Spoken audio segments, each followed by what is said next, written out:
The spirit realm operates on principles, whether accessed lawfully or unlawfully. How do false prophets, psychics, and diviners access accurate intel? Let's talk about it. If you've ever wondered how a false prophet, which is a real prophet that is under the government of a false god, false spirit, psychics and diviners can sometimes speak with accuracy.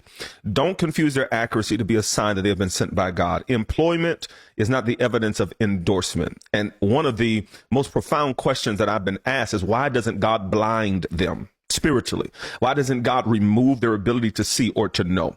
First, we have to understand that the spirit realm operates on principles, whether accessed lawfully or unlawfully. Divine revelation comes from God alone, but intelligence can be stolen. It can be manipulated. It can be intercepted. If we look in Daniel chapter number 10 and 13, we see that there was an angelic conflict going on in the realm of the spirit over revelation.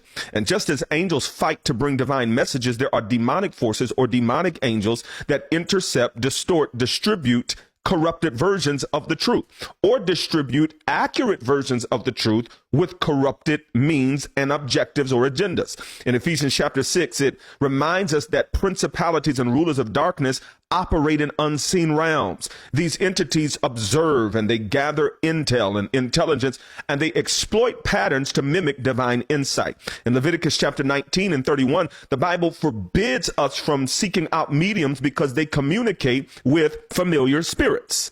These spirits don't predict the future.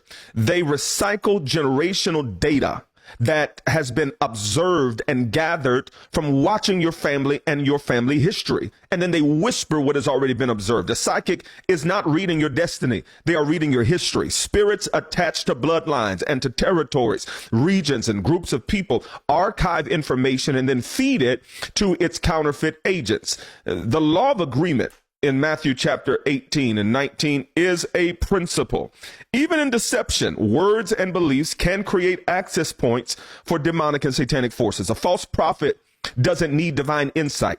All a false prophet needs is a willing recipient who unknowingly enters into an agreement through faith in their words. In Deuteronomy 13, the Bible says that God warns that even if a false prophet's sign comes to pass, it's a test to see if you will follow God or that sign.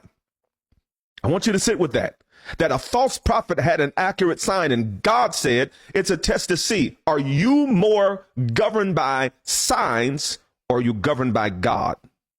And this is a test that many people fail, even in the church, unable to recognize when false prophets preach Jesus and have signs and wonders. And because of your addiction to signs and wonders, you follow after them rather than following after him.